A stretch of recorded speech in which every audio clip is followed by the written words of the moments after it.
Alrighty, so for this video, we're going to go ahead and talk about absolute value and what it is and how to solve it.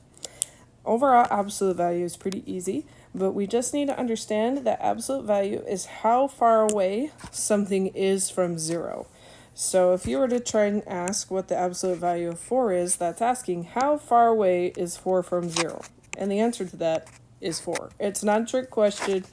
It's just asking how far away is any number from 0. But when we look in the negative direction, and you're say at -3, the absolute value of -3 is still going to be 3 because -3 is only 3 spaces away from 0.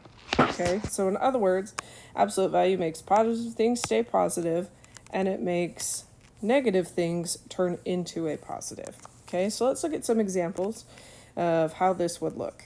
Okay, so for example, we have the absolute value of 3, and that's going to equal 3.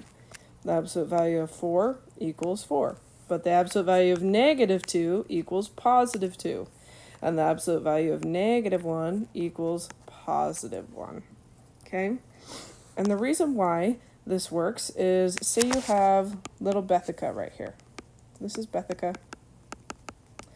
If Bethica takes 2 steps forward, and she is now right here, the question is, how many steps did Bethica take? She took 2 steps in the positive direction because she went forward, but she still only took 2 steps. We wouldn't say 2 positive steps, right? We would just say Bethica took 2 steps. Okay? So that would be like saying, what is the absolute value of 2? The answer is 2. She took 2 steps away from where she was originally. Okay? Now, what if Bethica took 1 step backwards? How many steps away is Bethica from where she was?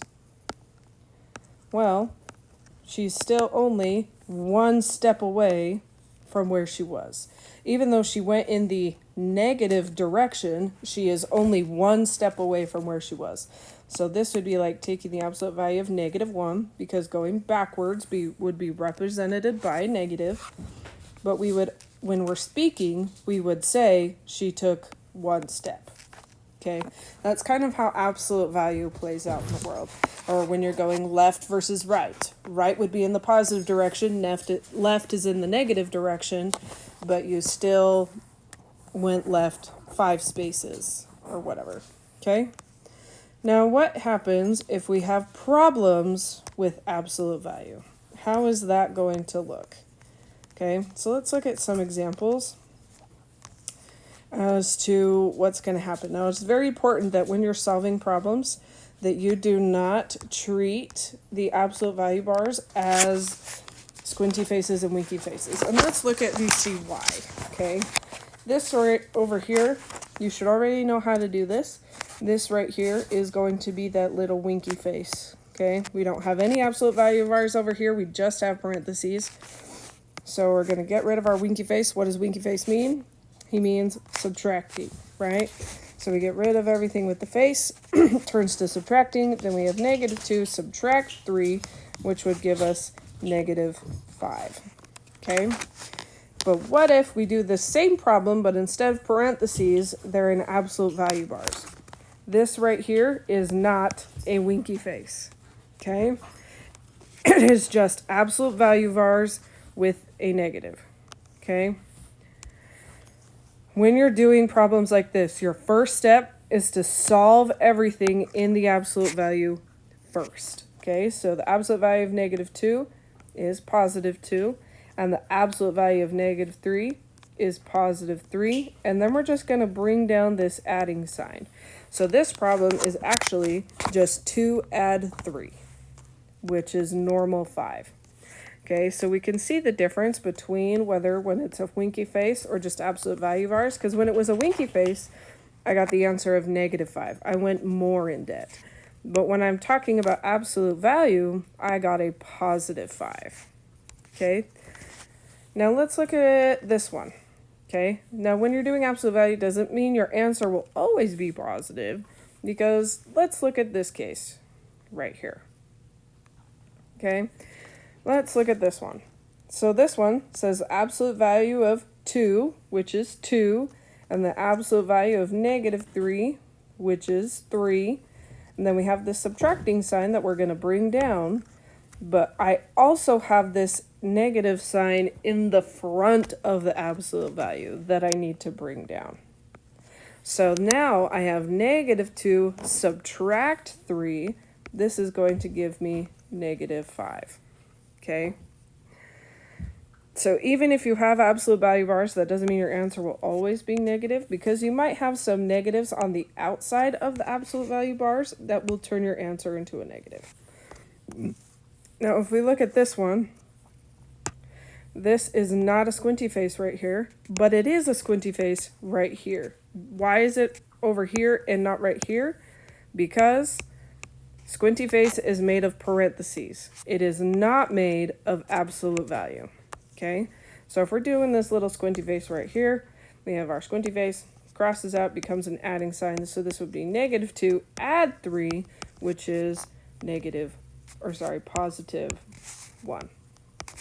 Okay, so please do not look at it and automatically think winky or squinty face. Winky or squinty face is only with parentheses. Okay. Now let's do some multiplying and dividing ones and see how these ones go. So we have the absolute value. Again, make sure you solve the absolute value first. Absolute value of negative 3 is 3. Absolute value of negative 2 is 2.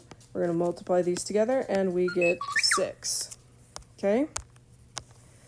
Let's go ahead and try this one. So this one looks very similar, but see how that negative is on the outside of the absolute value? Okay? Just solve everything in the absolute value first. Okay, so we have 3 and negative 2. The absolute value of 3 is 3. The absolute value of negative 2 is 2. And we're going to multiply these together, but I still have this negative sign that I need to bring down. Remember your multiplying and dividing rules, that when you have a positive and a negative, it's going to equal a negative answer. And when you have a negative and a negative, it's going to equal a positive answer. Okay, so in this case, I have a negative and a positive, so my answer is going to be negative. And then I do 3 multiplied by 2, which is 6. So my answer to this problem would be negative 6. Let's go ahead and practice this one again. Looks like we have the absolute value on the outside, so we're going to ignore it for right now and just solve everything on the inside of the absolute value first. The absolute value of 8 is 8. The absolute value of 2 is 2. Bring down our dividing sign.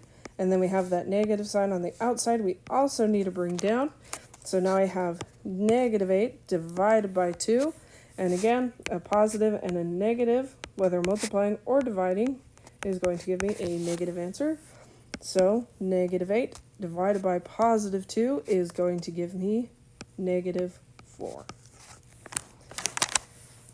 Let me know if you have any questions. And that's how you do absolute value.